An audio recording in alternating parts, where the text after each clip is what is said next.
Hello students, आप सबको अपने चैनल में स्वागत करती हूँ। आज का ये वीडियो क्लास 12 का सेंटअप एग्ज़ाम जो हुई थी 20/11/2025 को, उसका हम बायोलॉजी ऑब्जेक्टिव क्वेश्चन हल करेंगे। ठीक है, इससे पहले हम फिजिक्स और केमिस्ट्री का कंप्लीट एमसीक्यू यानी कि 70 क्वेश्चन हल कर चुके हैं। आज हम बायोलॉजी का ऑब्जेक्टिव यानी कि 70 क्वेश्चन हल करेंगे। इसमें जो देख सकते हैं, है ना, इंटरमीडिएट सेंटअप एग्जामिनेशन 2025 और ये 20 को हुई है, 20/11/2025 को। ठीक है, बायोलॉजी का विषय कोड है 119। ठीक, बायोलॉजी ऐसी इसमें जो पूर्णांक है 70 है ना, और 30 प्रैक्टिकल है। 70 में जो क्वेश्चन का पैटर्न है वो 2 सेक्शन में बटा होता है। सेक्शन ए जिसमें कि ऑब्जेक्टिव क्वेश्चन टाइप रहता है। ऑब्जेक्टिव क्वेश्चन में 1 से 35 70 क्वेश्चन रहता है, लेकिन बनाना है 35। ठीक है, और प्रत्येक प्रश्न जो है 1 अंक का होगा, जिसमें से इधर 35 अंक मिल गया। ठीक, अब है सेक्शन बी में शॉर्ट आंसर टाइप क्वेश्चन, जिसमें से 10 क्वेश्चन बनाना होता है और प्रत्येक प्रश्न है 2 अंक मिलेगा। तो इस प्रकार यहाँ पर 20 अंक हो गया। उसके बाद एक है लॉन्ग आंसर टाइप क्वेश्चन, जिसमें से 3 क्वेश्चन बनाना होता है और प्रत्येक प्रश्न जो है 5 अंक का है। तो इस प्रकार 15 और इधर 20, 25, 35 और इधर 35, है ना। टोटल कितना ही हो गई, 70 थ्योरी का और 30 प्रैक्टिकल हो जाएगा। ठीक है, इस प्रकार बायोलॉजी का जो सेंटअप एग्जाम है यानी कि फाइनल एग्जाम से पूर्व इसी पैटर्न का होगा। ठीक है, तो सेंटअप एग्जाम एक फाइनल एग्जाम देने से पहले जो है एक पूर्ण अभ्यास है। आप इसमें क्वेश्चन का पैटर्न अंदाज लगा सकते हैं कि किस टाइप का क्वेश्चन पूछा जाएगा। ठीक है, तो चलिए बिना देरी के शुरू करते हैं आज का ये बायोलॉजी ऑब्जेक्टिव टाइप क्वेश्चन। ये क्लास 12 का है। आप चाहे बायोलॉजी को किसी भी एग्जाम के लिए तैयारी कर रहे हैं तो ये ऑब्जेक्टिव क्वेश्चन भी आपके लिए काफ़ी हेल्पफुल होगा। ठीक है, तो क्वेश्चन नंबर पहला है कि पंचानन महर्षि के बारे में निम्नलिखित में कौन कथन असत्य है। ठीक है ना, असत्य कथन पूछ रहा है, यहाँ पे ध्यान रखिए। क्या पर्यावरण विज्ञान में शोध किया था ये पंचानन महेश्वरी, या फिर भ्रूण विज्ञानी पहलुओं पर कार्य किया था, या फिर दिल्ली विश्वविद्यालय में वनस्पति विज्ञान को भ्रूण विज्ञान के शोध का केंद्र बनाना, या फिर वर्गीकी में भ्रूण विज्ञानी लक्षणों के उपयोग को लोकप्रिय करना। तो पंचानन ये महर्षि जो है ना, महर्षि ये वनस्पति विज्ञान विभाग के थे, है ना, वनस्पति विज्ञान विभाग के थे। और इन्होंने वनस्पति विज्ञान में भ्रूण विज्ञान के शोध के लिए दिल्ली विश्वविद्यालय में एक केंद्र बनाया गया था। ठीक है ना, तो ये पर्यावरण विज्ञान में शोध किया था, ये असत्य है। पर्यावरण विज्ञान में नहीं, बल्कि वनस्पति विज्ञान में, वो भी भ्रूण विज्ञान के शोध में। तो भ्रूण विज्ञानी पहलू पर कार्य किया और दिल्ली विश्वविद्यालय वनस्पति विज्ञान विभाग को भ्रूण विज्ञान के शोध का केंद्र बनाया। फिर वर्गीकृत में भ्रूण विज्ञानी लक्षणों के उपयोग को लोकप्रिय बनाया। ठीक है ना, तो पंचानन महर्षि के बारे में बी सी डी सही होगा, बाकी जो ए वो गलत होगा, है ना। तो ए इसका आंसर सही है। फिर है क्वेश्चन नंबर 2, निम्नलिखित में कौन पुमंग से नहीं जुड़ा है। पुमंग यानी कि एंड्रोसियम। ठीक है, एंड्रोसियम से जुड़ा हुआ नहीं है, तो इसका सही आंसर हो जाएगा डी नंबर। ठीक है, कि ये इससे जुड़ा हुआ नहीं है ना। तो पुमंग जो होती है यानी कि एंड्रोसियम जो है वो नर जनन अंग है ना, पुष्प का ये नर जनन अंग है। और ये गुरु बीजाणु यानी कि मेगा स्पोरेंजियम जो है ये मादा जनन अंग है। तो ये पुंकेसर का जो इस प्रकार की जो बनी होती है ये पुमंग, तो ये परागकोश है, परागकोश के अंदर परागकण होती है। ठीक है ना, और ये पुंकेसर, तो ये परागकोश, पुंकेसर और ये माइक्रोस्पोरेंजियम, इसके अंतर्गत क्या रहता है, माइक्रोस्पोरेंजियम। ठीक है ना, तो ये सभी जो है वो पुमंग है यानी कि नर जनन तंत्र है, जबकि गुरु बीजाणु एंड्रोसियम ये सभी स्टामिन, है ना, तो ये सभी क्या है, मादा जनन अंग। तो क्वेश्चन नंबर 2 का सही हो जाएगा डी नंबर। ठीक है, फिर क्वेश्चन नंबर 3, निम्नलिखित में कौन लघु बीजाणुधानी का भित्ति परत विकासशील परागकणों को पोषण देती है ना। यानी कि इसमें से कौन जो है वो माइक्रोस्पोरेंजियम की भीतरी लेयर को विकासशील परागकणों को पोषण देती है। तो ये जो परागकण है ना, तो इसकी 3 लेयर होती है, ये एपिडर्मिस और एंडोथेसियम और मिडिल लेयर, ठीक है ना। और एक सबसे भीतरी भाग को टेपिडम कहते हैं। तो ये सबसे भीतरी परत को ही जो है वो परागकणों को पोषण देती है ना। ये परागकोश की 3 परत है, एपिडर्मिस यानी कि बाह्य त्वचा, और इंडोथेसियम और मिडिल लेयर, और सबसे भीतरी भाग टेपिटम। तो ये टेपिटम ही जो है वो परागकणों को पोषण देती है, ठीक है ना। तो ये 3 का डी सही हुआ। फिर है क्वेश्चन नंबर 4, अंड उपकरण के बारे में निम्नलिखित में कौन कथन असत्य है, ठीक है ना। अंड उपकरण के बारे में कौन कथन असत्य पूछ रहा है, ठीक है ना। क्वेश्चन के अंत में जरूर देखिए कि सत्य या फिर असत्य पूछ रहा है। किसके बारे में, पोलन ग्रेन में। तो क्या यह विभागीय छोर पर स्थित है, या फिर यह 3 कोशिकाओं का समूह है, या इसके पास 2 सहायक कोशिकाओं एवं अंड कोशिकाएं होते हैं, ये बीजांड के बीजांड द्वारी सिरे पर उपस्थित रहते हैं। तो देखिए ये क्या है, अंड उपकरण है ना, पोलन ग्रेन। तो इसका जो स्ट्रक्चर पहले देखिए, तब आपको आंसर समझ में आएगा। ये जो ऊपरी चलाजा भाग है, चलाजा एक, इसमें 3 है ना, ये 3 कोशिकाएं होती है, एक सेल, और 2 जो है वो पोलर न्यूक्लिय होती है ना। और ये 2 सिनर्जिड सेल, और इधर जो है वो माइक्रोपिलर एंड यानी कि ये बीजांड द्वारी सिरे है ना, और इधर ऊपर ये एग होता है। तो यह विभागीय छोर पर स्थित है। कौन सा असत्य है, तो इसका जो है यह विभागीय छोर पर नहीं, यानी कि ये चलाजा पे नहीं, ये माइक्रोपिलर एंड पर उपस्थित होती है ना। ये बीजांड के बीजांड द्वारा सिरे पर उपस्थित होते हैं, ये इसका सही होगा। और यह 3 कोशिकाओं का समूह है, देखिए 1 2 3 कोशिकाओं का समूह है। इसके पास 2 सहायक कोशिका, यानी ये 2 सहायक कोशिकाएं और एक ये जो है ये अंड कोशिकाएं होती हैं। तो इसके बारे में पूछ रहा है, तो देखिए फिगर दिमाग में याद रखेगा, तो ये आपका क्वेश्चन जो है वो बन जाएगा। असत पूछ रहा है, तो यानी कि ये चलाजा पर नहीं, बल्कि ये माइक्रोपिलर एंड पर प्रेजेंट होती है ना। तो ये ए नंबर इसका असत्य हो जाएगा, और इसी का 4 का ये सत्य आंसर हो जाएगा, ठीक है। देखिए हम फिगर बना के आपको बताएं ताकि आपको समझ में आए, ठीक है ना। फिर क्वेश्चन नंबर 5, निम्नलिखित में किस पौधे में कीट परागकण नहीं देखा जाता है, ठीक है ना। परागकण की अलग अलग विधि है, वायु परागण, कीट परागण, जल परागण, ठीक है। तो किस पौधे में जो है वो कीट परागण नहीं देखा जाता है, तो इसका सही हो जाएगा वेलिसनेरिया, ठीक है ना। बाकी जो फोलिफस है, यूका है, अड़हुल है, ये सभी कीट परागण होती है, लेकिन वेलिसनेरिया में नहीं देखे जाती। इसमें क्या होता है, ये जल द्वारा ये परागण होती है ना, परागण। तो ये 5 का सी नंबर सही हो जाएगा। फिर है क्वेश्चन नंबर 6 कि निम्नलिखित में से किस पौधे के बीजांड कायिक कोशिकाएं भ्रूण बनाती है, ठीक है। कि किस पौधे के बीजांड कायिक यानी कि किस पौधे के न्यूक्लियर सेल जो है वो कोशिकाएं भ्रूण बनाती है, इम्ब्रियो बनाती है। तो इसका सही आंसर हो जाएगा क्या, ये सीडरस भी बनाती है, और ये आम की किस्में भी बनाती है, क्या इम्ब्रियो, ठीक है ना। तो इसका सही हो जाएगा डी, 6 का ए और बी दोनों जो है बीजांड कायिक कोशिकाओं से भ्रूण बनाती है, ठीक है, 6 का ए बी। फिर क्वेश्चन नंबर 7, निम्नलिखित में कौन युक्ति संयुग्मन नहीं रोकती है, ठीक है ना। मीन्स कौन जो है युक्ति संयुग्मन नहीं रोकती, यानी कि सेल्फ पोलिनेशन जो है वो नहीं रोकती है, ठीक है।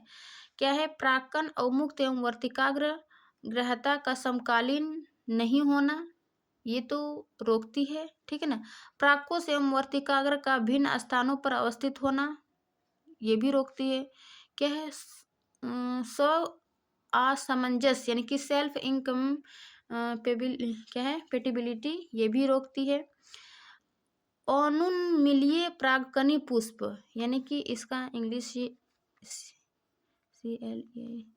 क्लिस्टोगेमस है ना, क्लिस्टोगेमस फ्लावर में जो है ये संयुग्मन को नहीं रोकती है। नहीं रोकती। क्यों?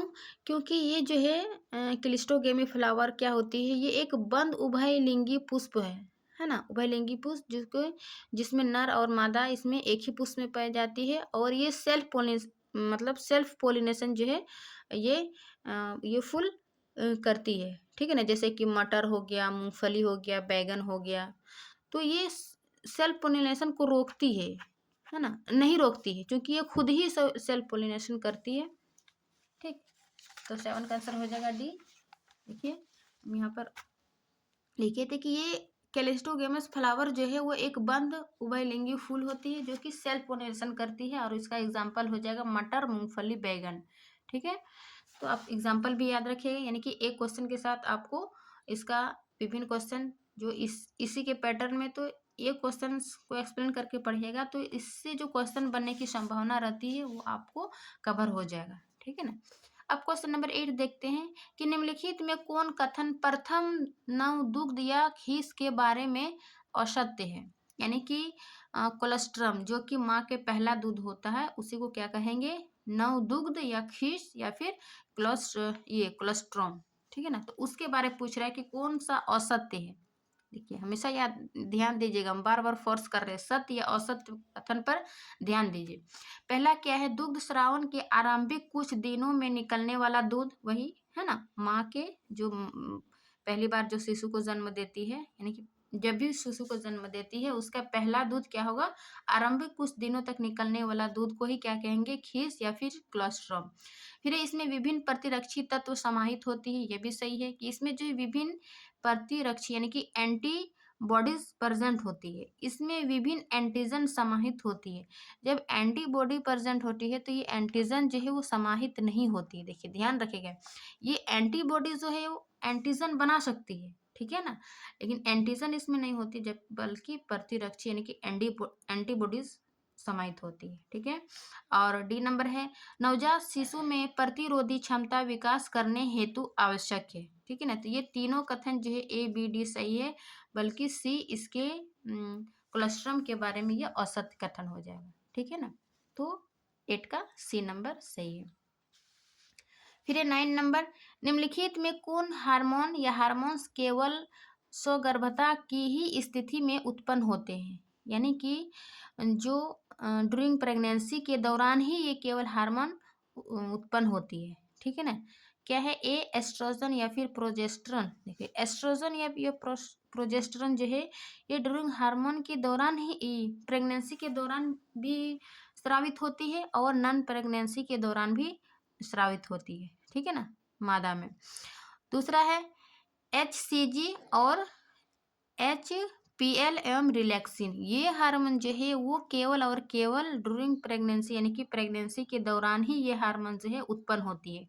क्या, HCG। देखिए हम यहाँ पे फुल फॉर्म में लिखे, HCG ह्यूमन क्लोरोनोइक गैनेडोट्रोपिन। ठीक है ना, फिर दूसरा है ह्यूमन प्लेसेंटल लैक्टोजेन।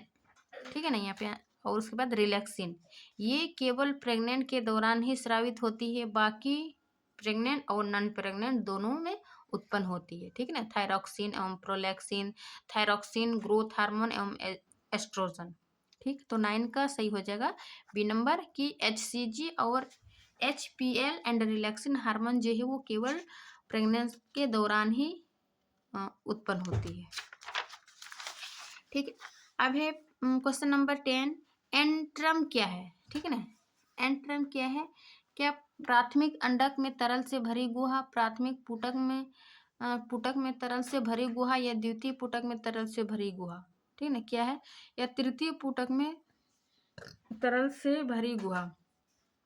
तो इसका 10 का डी हो जाएगा कि एंट्रम जो है ग्राफियन फॉलिक की एक विशेषता होती है कि जो ये तृतीय पुटक में तरल से भरी गुहा। ठीक है ना, 10 का डी नंबर।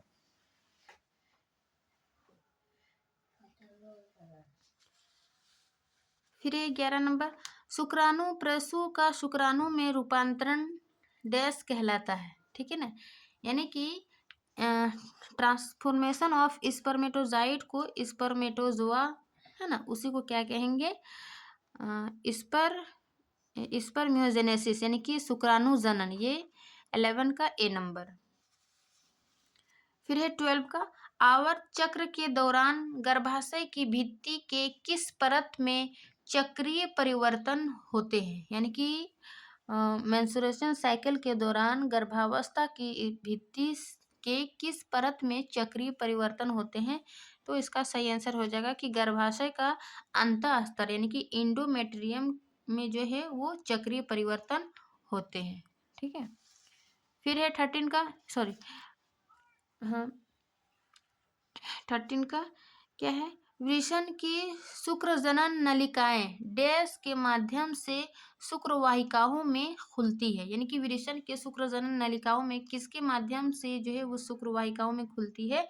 तो इसका सही आंसर हो जाएगा कि वृषण नलिकाओं के माध्यम से जो है ये शुक्रवाहिकाओं में खुलती है। ये सभी नर जनन तंत्र अंग के भाग है। ठीक है ना, वृषण नलिकाएं या फिर अधिवृषण या शुक्रवाह। ठीक, प्रश्न नंबर 14 देखते हैं। वैसी विशिष्ट प्रक्रिया जिसमें शुक्राणु को सीधे अंडाणु में अंतक्षेपित किया जाता है उसे क्या कहते हैं। ठीक है ना, यानी कि शुक्राणु को सीधे अंडाणु के कोशिका दरों में इंजेक्ट किया जाता है, उसको क्या कहते हैं। तो उसको कहते हैं ICSI, है ना,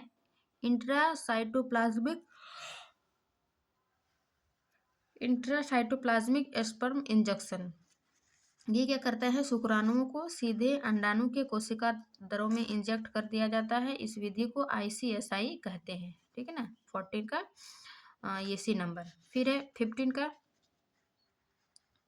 निम्नलिखित में कौन औषधि रहित IUD है ना, कौन नॉन मेडिकेटेड IUD है। ठीक है, तो इसका सही आंसर हो जाएगा C, कि लिपेस लूप जो है ये औषधि रहित IUD है, बाकी सभी जो है ये मेडिकेटेड है।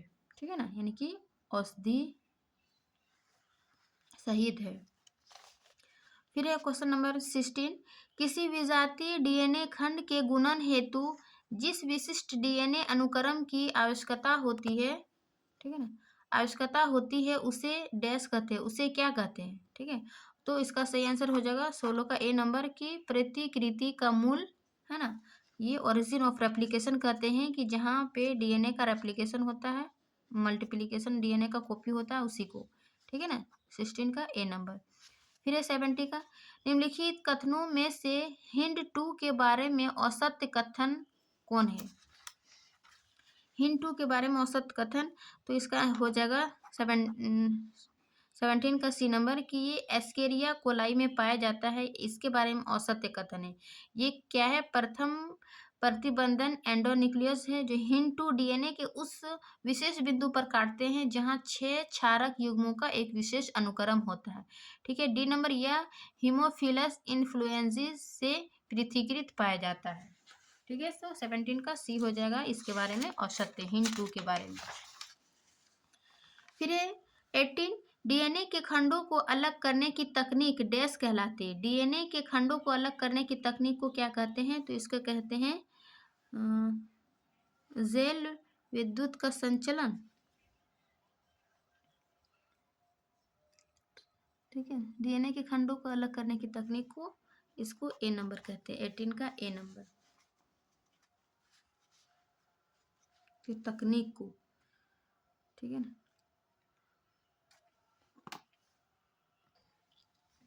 ठीक है, ये 18 का ये सही हो जाएगा। फिर है 19 का, प्रथम पुनर्योजन DNA के निर्माण में किस जीवाणु के प्लाज्मिड का प्रयोग हुआ था, यानी कि सबसे पहले जो DNA रिकॉम्बिनेट हुआ था, है ना, तो DNA प्लाज्मिड को किस बैक्टीरिया का यूज हुआ था। तो इसका सही आंसर हो जाएगा C, साल्मोनेला टाइफी, है ना, साल्मोनेला टाइफीमोरियम, ये बैक्टीरिया प्लाज्मिड का यूज हुआ था, है ना, बैक्टीरिया के प्लाज्मिड का। 19 का C नंबर। फिर 20 का, पृथकीकृत DNA खंडों को देखने के लिए उन्हें किस यौगिक में अभिरंजित किया जाता है, यानी कि जो अलग किए हैं DNA सेपरेट करने के बाद जो DNA है ना, उसको देखने के किस यौगिक से अभिरंजित किया जाता है। तो इसका सही आंसर हो जाएगा A नंबर, इथिडियम ब्रोमाइड के द्वारा, ठीक है ना, उसको रंजित किया जाता है यानी कि डाई किया जाता है, ठीक है, स्टेन का। फिर ये 21 का रूपांतरण क्या है ना, यानी कि रूपांतरण यानी कि ट्रांसफॉर्मेशन क्या है। ट्रांसफॉर्मेशन क्या, देखिए कि डीएनए के एक खंड का जीवाणु में प्रवेश, ट्रांसफॉर्मेशन है ये सही है, कि डीएनए के एक खंड का जो है वो बैक्टीरिया का प्रवेश करना यानी कि एंट्री करना, ये क्या है, डीएनए ट्रांसफॉर्मेशन। डीएनए के एक खंड का जीवाणु भोजन द्वारा जीवाणु में प्रवेश नहीं, डीएनए के एक खंड की पर डीएनए के एक खंड क्लोनिंग नहीं, ये 21 का सही हो जाएगा ट्रांसफॉर्मेशन के बारे में। फिर है 22 का कि क्लोनिंग संवाहक पीबीआर है ना 322 के कौन प्रतिबंधक स्थल टी आर में उपस्थित है, तो इसका सही आंसर हो जाएगा बी नंबर, पीएसटी एवं एसएल आई, ठीक है, 22 का बी। फिर 23 का जीवाणु कोशिका को सक्षम बनाने हेतु किस आयन का प्रयोग किया जाता है। जीवाणु कोशिका को सक्षम बनाने के लिए किस आयन का प्रयोग होता है, तो इसका सही आंसर हो जाएगा कि कैल्शियम धनायन का प्रयोग होता है। फिर 24 का पीसीआर में प्रयोग होने वाली ताप अस्थायी डीएनए पॉलीमरेज को किस जीवाणु से अलग किया जाता है, यानी कि पीसीआर जो डीएनए पॉलीमरेज में यूज की जाती है ना, तो उसको किस बैक्टीरिया से अलग किया जाता है, तो इसका सही आंसर हो जाएगा थर्मस एक्वेटिस बैक्टीरिया से जो है वो डीएनए पॉलीमरेज को अलग की जाती है, ठीक है ना। फिर 25 का निम्नलिखित में कौन कथन पूर्ण सख्तता के बारे में सत्य है ना, पूर्ण सख्तता यानी कि टोपी पोटेंसी के बारे में। ये टोपी पोटेंसी यानी कि पूर्ण सख्तता क्या है, ये एकल विभेदित पादप सेल की एक पूर्ण पादप में विकसित होने की क्षमता को क्या कहेंगे, टोटी पोटेंसी यानी कि पूर्ण सख्तता। एक ही पादप के है ना विभेदित से उसके एक पूर्ण पादप में विभाजित हो जाने को ही क्या कहेंगे, पूर्ण सख्तता। तो इसके बारे में क्या है कि किसी कोशिका से पूर्ण पादप का जन्म, तो ये भी सही, किसी कोशिका से पूर्ण पादप का जन्म लेना, बड़ी संख्या में पादपों को उत्पन्न करना नहीं, ये 25 का ए सही हो जाएगा, ठीक है। फिर 26 का कि जीन चिकित्सा का पहला क्लिनिकल प्रयोग किस एंजाइम की कमी को दूर करने के लिए किया गया था, ठीक है ना, कि पहली बार जो है वो जीन चिकित्सा का पहला क्लिनिकल प्रयोग करने के लिए किस एंजाइम की कमी को दूर करने के लिए किया गया था, तो इसका सही आंसर हो जाएगा एडिनोसिन डी एमिनाइज, है ना, हाँ डी एमिनाइज, जो कि 1990 में की थी पहली बार, है ना, 1990 में, वो भी 4 ईयर गर्ल्स यानी कि 4 साल की लड़की पर ये एंजाइम की कमी को दूर करने के लिए पहला जो है वो जीन चिकित्सक का क्लिनिकल प्रयोग किया था, ठीक है, 26 का बी नंबर। अब है 27 का निम्नलिखित में से किस प्रोटीन का प्रयोग इम्फीसेमा के निदान में होता है, ठीक है ना, किस प्रोटीन का प्रयोग इम्फीसेमा के निदान में होता है, तो इसका सही आंसर हो जाएगा ये ए नंबर, है ना, अल्फा-1 एंटी ट्रिप्सिन का प्रयोग। फिर 28 मक्का छेदक को नियंत्रित यानी कि कंट्रोल करने वाला प्रोटीन किस जीन द्वारा कूटबद्ध होते हैं, ठीक है, तो ये 28 का हो जाएगा बी क्राई आई ए बी, है ना, जो बैक्टीरिया क्या करता है, ये बेसिलस थुरिंजेसिस बीटी से प्राप्त होता है प्रोटीन, 28 का बी नंबर। फिर 29 का कि निम्नलिखित में से कौन तुल्य रूपता का उदाहरण नहीं है, ठीक है ना, तुल्य रूपता यानी कि सॉरी एनालॉगस का उदाहरण नहीं है। ये एनालॉगी क्या होता है, जो जिसका कार्य समान होती है लेकिन उसकी उत्पत्ति जो है वो भिन्न होती है ना, उत्पत्ति या फिर मूल, उसी को क्या कहेंगे, तुल्य रूपता। देखिए इंग्लिश में देखिए एनालॉगस यानी कि उसके सादृश, कार्य समान किंतु उत्पत्ति जो है वो भिन्न भिन्न होती है, तो ये कौन उदाहरण नहीं है, इसका आंसर हो जाएगा डी बोगनविलिया के कांटे एवं कुकुरबिटा के प्रतान, ठीक है ना। बाकी जो ये शकरकंद एवं आलू, ये शकरकंद जो है ये इसका जड़ का स्टोर होता है और आलू का तना, इसका कार्य समान है, दोनों खाद्य भोजन को ही इकट्ठा करते हैं, ठीक है ना, लेकिन इसका उत्पत्ति अलग अलग है। फिर ये पेंगुइन और डॉल्फिन मछलियों के फिलीफर्स, फिर ऑक्टोपस एवं स्तनधारियों की आंखें, ये सभी क्या है, एनालॉगस का उदाहरण नहीं है, एनालॉगस के उदाहरण है, जबकि डी जो है वो एनालॉगस का उदाहरण नहीं है, है ना। 29 का डी सही आंसर हो जाएगा। फिर 30 का निम्नलिखित में कौन कथन निकोटीन के बारे में, निम्नलिखित में कौन कथन निकोटीन के बारे में असत्य है, ठीक है। यह फिलोनिक यौगिक है, या अधिवृक्क ग्रंथि को उद्दीपित करता है, या तंबाकू में पाया जाता है, या यह एल्केलॉइड है, ठीक है ना। बारे में असत्य है, तो इसका सही आंसर हो जाएगा एक, ये फिलोनिकल यौगिक है। बाकी जो तीनों ये निकोटीन के बारे में सत्य है कि ये तंबाकू में पाया जाता है और ये एल्केलॉइड है, ठीक है ना। ये अधिवृक्क ग्रंथि को उद्दीपित करता है। फिर है 31 का, निम्नलिखित में किसका संबंध मलेरिया से नहीं है, मलेरिया से नहीं है, तो इसका सही आंसर हो जाएगा किन्नर एनोफिलीज मच्छर। मलेरिया जो है वो मादा एनोफिलीज मच्छर से होती है, और ये जीवाणु नस यानी कि इस स्पोरोजोइट, ये क्या है, परजीवी का एक संक्रामक स्टेज है, और ये प्लाज्मोडियम परजीवी के कारण ही मलेरिया होती है, ठीक है ना। और ये हीमोजोइन, ये आरबीसी के भीतर परजीवी द्वारा उत्पादित अपशिष्ट उत्पाद होती है, ठीक है ना। हम तीनों के बारे में लिख दिए। ये सभी जो है वो मलेरिया से संबंधित है, जबकि मेल जो है, मेल एनाफिलीज मच्छर ये नहीं है। कौन है, मादा मतलब फीमेल एनाफिलीज मच्छर इससे संबंधित होगा, तो 31 का डी सही हो जाएगा। अब 33 का, नहीं सॉरी 32 का, निम्नलिखित में कौन निमोनिया से नहीं जुड़ा है। निमोनिया क्या है, ये एक श्वसन संक्रमण रोग है जो जुड़ा हुआ नहीं है, तो इसका संक्रमक है, लेकिन यहाँ पे लिया असंक्रामक रोग है, ठीक है ना। जबकि श्वसन क्या है, स्ट्रेप्टोकोकस निमोनिया, ये इससे जुड़ा हुआ ये बैक्टीरिया है। हीमोफिलस इन्फ्लुएंजी, ये फुसफुस के वायुकोष्ठ में संक्रमण होती है ना। निमोनिया के बारे में ए बी सी तीनों सत्य है, जबकि डी जो है वो असंक्रामक रोग, ये असत्य है, जबकि ये संक्रामक रोग है। फिर है 33 का, ठीक है। तो दांत के लिए कौन उत्तरदायी नहीं है, तो इसका सही आंसर हो जाएगा ये डी जो है वो एस्केरिस उत्तरदायी नहीं है। बाकी जो है माइक्रोस्पोरम या ट्राइकोफाइट्रॉन, एपिडर्मोफाइट्रॉन, ये सभी दांत से संबंधित है। एस्केरिस जो है ये परजीवी एक गोल कृमि है, ये दांत से संबंधित नहीं है, ठीक है ना। तो 33 का डी सही होगा। फिर है 34 का, निम्नलिखित में कौन रुधिर कोशिकीय प्रतिरोध क्षमता में शामिल नहीं है, ठीक है ना। कौन रुधिर कोशिकीय प्रतिरोध क्षमता में शामिल नहीं है, तो इसका सही आंसर हो जाएगा ए नंबर, है ना। बी लसिकानु ये शामिल नहीं है, बाकी जो है वो सभी शामिल है। इसमें सी मारक लिम्फोसाइट, टी लिम्फोसाइट, मारक लिम्फोसाइट, ये सभी शामिल है। 34 का ए शामिल नहीं है। फिर 35 का, निम्नलिखित में कौन कोशिका CMI यानी कि कोशिका मध्यस्थ प्रतिरोध क्षमता मध्यम बनते हैं, ठीक है। इसका सही आंसर हो जाएगा बी टी लसिकानु। फिर 36 का, निम्नलिखित में किसी अपने शेष जीवन भर प्रतिरक्षा निरोधक लेने पड़ते हैं, मतलब उसको अपने पूरे लाइफ जो है वो प्रतिरक्षा निरोधक लेने पड़ते हैं, तो इसका सही आंसर हो जाएगा ये ए नंबर।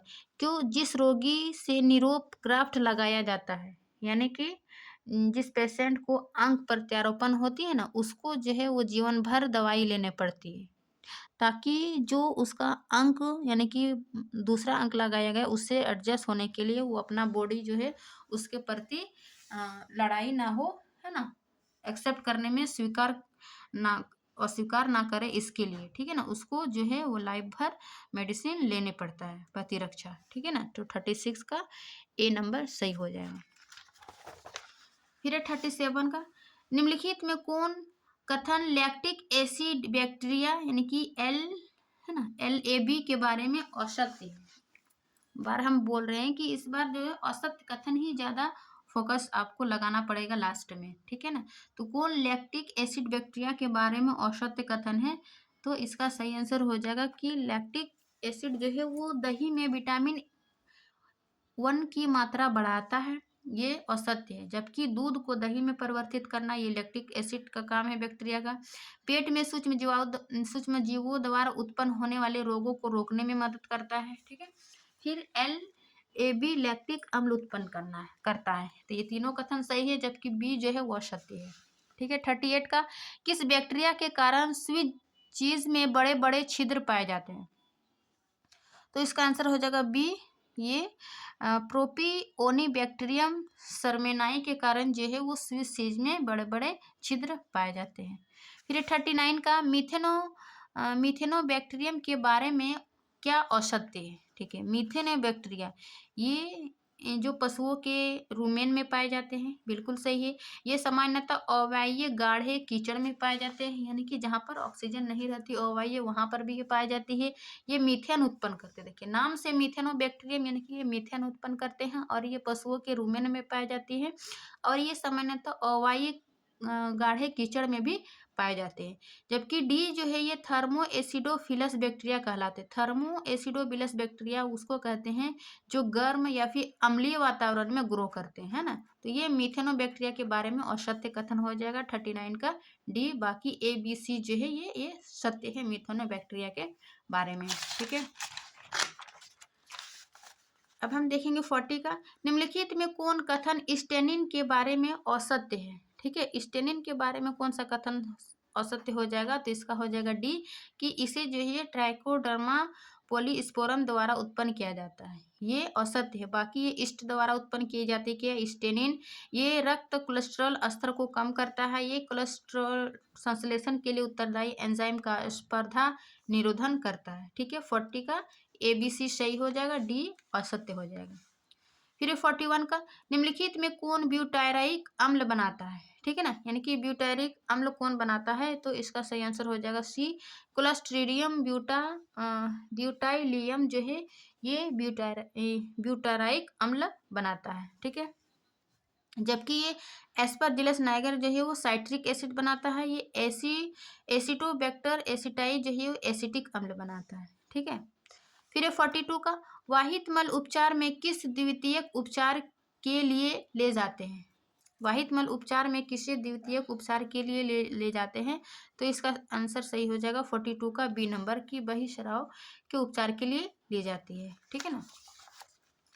43 का क्या है कि प्राकृतिक वर्ण द्वारा वांछित विशेषज्ञों को विकसित करने का कार्य किस स्तर पर होता है? ठीक है, तो इसका सही आंसर हो जाएगा समष्टि। ये क्या है? प्राकृतिक वर्ण द्वारा वांछित विशेषज्ञों को विकसित करने का कार्य किस स्तर पर होता है? तो ये पॉपुलेशन यानी कि समष्टि के स्तर पर। फिर ये 44 का, निम्नलिखित में कौन समष्टि गुण नहीं है?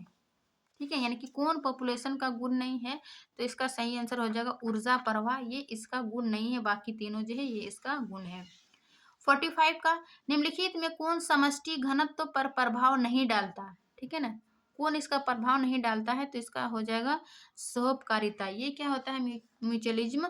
ये दो जीव जो है इसके बीच परस्पर संबंध होती है। ठीक है ना, बाकी जन्म दर, मृत्यु दर, ये आप्रवासन या फिर उत्प्रवासन, ये सभी जो है ये पॉपुलेशन डेंसिटी को प्रभावित करती है। ठीक है ना, डी नंबर नहीं करती है।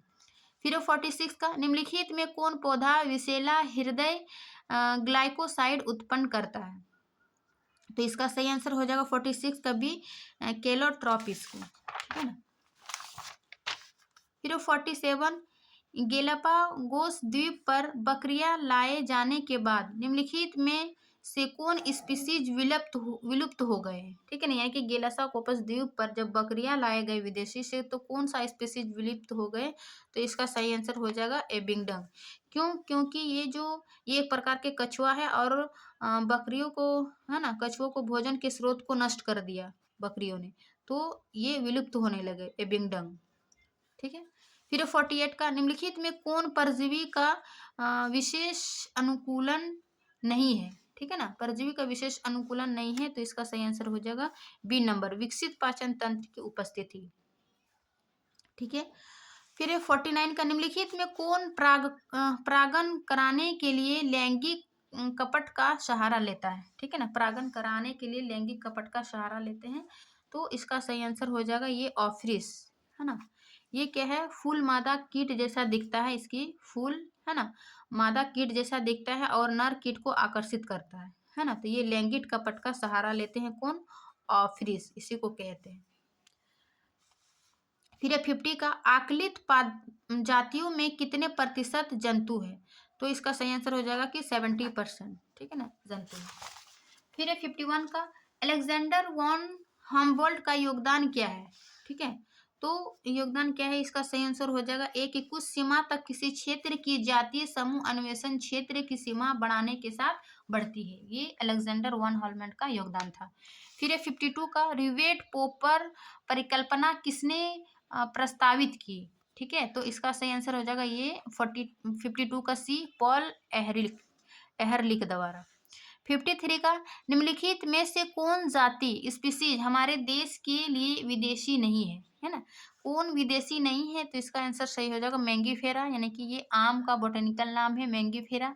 बाकी जो ये लेंटेना, इसको ये पंचफूली, ये विदेशी है। हाइसिंथ ये भी जलकुंभी जिसको बोलते हैं, ये भी विदेशी। ये पार्थेनियम, ये एक प्रकार का घास है, ये भी विदेशी। तीनों जो है विदेशी स्पीसीज है। जबकि मैंगीफेरा जो है आम, ये हमारे मतलब देसी है, विदेशी नहीं, विदेशी स्पीसीज ये नहीं है। ठीक है, 53 का डी सही हो जाएगा। फिर एक 52 का दुनिया में कुल कितने जैव विविधता हॉटस्पॉट है? ठीक है ना, तो ऑप्शन के अनुसार ये 34 हो जाएगा। अभी करेंट में जो है वो 36 है, लेकिन ऑप्शन में ये 32 है ना, 54 का। फिर है 55 का निम्नलिखित में किसमें दोनों जातियां यानी कि स्पीसीज को हानि होती है? किसमें हानि होती है? तो इसका सही आंसर हो जाएगा स्पर्धा में, क्योंकि ये दोनों स्पीसीज जो है वो कंपटीशन होता है, इसीलिए दोनों स्पीसीज की हानि होती है। जबकि म्यूचुअलिज में जो दो जीव जो परस्पर संबंध होती है, ठीक है ना, परभक्षण में एक जीव दूसरे जीव को है ना भक्षण करते हैं, परजीविता एक जीव दूसरे जीव पर आश्रित होते हैं। तो इस प्रकार का ये भी हानि होती है, सही हो जाएगा। फिर है 56 का उपभोक्ताओं के द्वारा नए कार्बनिक तत्वों के निर्माण की दर को डैश कहते हैं? उपभोक्ताओं के द्वारा नए कार्बनिक तत्वों के निर्माण की दर को क्या कहते हैं? तो इसका सही आंसर हो जाएगा बी, ये द्वितीय उत्पादकता कहते हैं। ठीक है, फिर है 57 का निम्नलिखित में से कौन कथन अपरद के बारे में असत्य है? तो इसका सही आंसर हो जाएगा सी, यह जो है वो गहरे रंग के क्रिस्टल रहित तत्व है। ठीक है ना, 57 का सी सही हो जाएगा। फिर है 58 का निम्नलिखित में से मटर के पौधे के किस लक्षण को मेंडल ने अध्ययन नहीं किया? ठीक है ना, मटर के पौधे के किस लक्षण को मेंडल ने अध्ययन नहीं किया था? तो इसका सही आंसर हो जाएगा ये पोजीशन ऑफ लीव के बारे में जो है वो अध्ययन नहीं किया था। बाकी तने की ऊंचाई, बीज का आकार, फूल का रान, ये 7 लक्षण के बारे में अध्ययन किया है। ठीक है ना, जो कि डी सही नहीं है। फिर 59 का मेंडल के अनुसार उस वस्तु को जो अपरिवर्तित रूप में जनक मेंडल के अनुसार उस वस्तु को जो अपरिवर्तित रूप में जनक से संतति तक युग्मकों के माध्यम से उत्तरोत्तर पीढ़ियों में अग्रसरित होती है, डैश कारक, डैश कहते हैं, है ना, उसको क्या कहते हैं? कारक। यानी कि मेंडल ने जो है वो 7 लक्षणों को प्रयोग किया था, उसके जो पीढ़ियों में अग्रसरित होती है तो वो एक कारक है, फैक्टर होती है। ठीक है, बी। फिर सृष्टि का जब प्रभावी फिनोटाइप वाले जीव का अप्रभावी पौधे से संकरण करते हैं तो उस क्रॉस के लिए निम्नलिखित में से किस पद का प्रयोग होता है? तो उसको क्या कहेंगे? टेस्ट क्रॉस, है ना, ये टेस्ट क्रॉस, यानी कि एक प्रभावी और एक अप्रभावी पौधे के बीच क्रॉस कराए जाते हैं, तो उसको टेस्ट क्रॉस कहते हैं। ठीक है, 61 का निम्नलिखित में से किनके बीच में सह प्रभाविता होती है? ठीक है, तो इसका आंसर होगा बी नंबर, IA एवं IB के बीच जो है वो सह प्रभाविता होती है। ठीक है, अब 62 का निम्नलिखित में कौन कथन मॉर्गन के द्वारा ड्रोसोफिला मेलनोगेस्टर पर काम करने का कारण नहीं था? ठीक है, तो इसका सही आंसर हो जाएगा सी, कि इसमें लिंगों का विभेदन स्पष्ट नहीं था। ये जो मॉर्गन के द्वारा ड्रोसोफिला मेलनोगेस्टर पर काम करने का, ये तीनों उन्हें प्रयोगशाला में सरल कृत्रिम माध्यमों पर विकसित किया जा सकता था। वे अपना जीवन चक्र 2 सप्ताह में पूरा करती थी। ठीक है ना, एकल मैथुन से विशाल संख्या में संतति मक्खियों का उत्पादन, A B D सही है इसके बारे में, जबकि सी इसका कारण नहीं था। फिर 63 का सहलगनता शब्द किसने दिया था? यानी कि लिंकेज। ठीक है ना, तो ये सहलगनता दिया था मॉर्गन ने, है ना। फिर 64 का निम्नलिखित में से कौन बहुजीवी वंशागति का उदाहरण है? कौन बहुजीवी वंशागति का उदाहरण है? तो इसका सही आंसर हो जाएगा कि मानव त्वचा का रंग जो है ये बहुजीवी वंशागति का उदाहरण है। ठीक है, फिर 65 का, उस विकार को क्या कहते हैं जिसमें हीमोग्लोबिन बनाने हेतु आवश्यक ग्लोबिन की किसी श्रृंखला की संश्लेषण दर में कमी के कारण होती है। ठीक है ना, तो इसका सही आंसर हो जाएगा थैलीसीमिया, डी नंबर। ये थैलीसीमिया जो है ये एक अनुवांशिक विकार है। ठीक है ना, फिर 66 का कि नाइट्रोजनी क्षार किस बंधन द्वारा डीऑक्सीराइबोस शर्करा 1 है ना हाइड्रोक्सिक यानी कि OH से जुड़ता है? तो इसका सही आंसर हो जाएगा बी, एन ग्लाइकोसिडिक बंध द्वारा। ठीक है ना, 66 का बी सही हो जाएगा। फिर ये 67 का, निम्नलिखित में कौन कथन हिस्टोन के बारे में असत्य है? हिस्टोन के बारे में कौन सा असत्य होगा? तो इसका बी नंबर की ऋणात्मक आवेशित अम्लीय प्रोटीन। ठीक है ना, ये 67 का बी सही हो जाएगा। फिर 68 का, निम्नलिखित में कौन कथन असत्य है? ठीक है, असत्य पूछ रहा है तो ये यूकेरियोट में संरचनात्मक जीन जो है वो पॉलीसिस्ट्रोनिक होते हैं, ये असत्य है। ठीक है, बाकी जो यूकेरियोट में जीन विखंडित होते हैं, अभिव्यक्त अनुक्रमों को एक्सॉन कहते हैं, एक्सॉन इंट्रॉन द्वारा अंतरायित होती है। ये तीनों सत्य है, बाकी डी असत्य है। ठीक है, फिर 69 का कि लेक ऑपेरन में दमनकारी प्रोटीन किस जीन द्वारा संश्लेषित होता है? तो इसका सही आंसर हो जाएगा ये जीन आई के द्वारा जो है वो संश्लेषित होती है। फिर 17 का, और ये आज के प्रश्न का लास्ट क्वेश्चन है, निम्नलिखित में से कौन कारक हार्डी वेनबर्ग साम्यता को प्रभावित नहीं करता है? ठीक है ना, प्रभावित नहीं करता है तो इसका हो जाएगा सहलगनता यानी कि लिंकेज को जो है वो हार्डी वेनबर्ग साम्यता को प्रभावित नहीं करता है, बाकी तीनों जो है वो प्रभावित करता है। ठीक है ना, तो ये 70 क्वेश्चन बायोलॉजी का, बायोलॉजी 12 का है ना, जो एक सेंटअप एग्जाम हुआ था उसका हम कंप्लीट 1 से 70 तक क्वेश्चन हल किए हैं, जिसमें से 35 ही बनाना होता है, लेकिन आप कौन सा बनाए हैं आप मैचिंग कर सकते हैं, या फिर आप बायोलॉजी की तैयारी कर रहे हैं तो उसमें ये ऑब्जेक्टिव क्वेश्चन काफ़ी हेल्पफुल होगा। तो आशा करती हूँ कि ये वीडियो जो है अच्छी लगी होगी। अच्छी लगी तो लाइक एंड सब्सक्राइब ज़रूर करिए। मिलते हैं इसके नेक्स्ट क्लास में, तब तक के लिए थैंक यू, बाय बाय।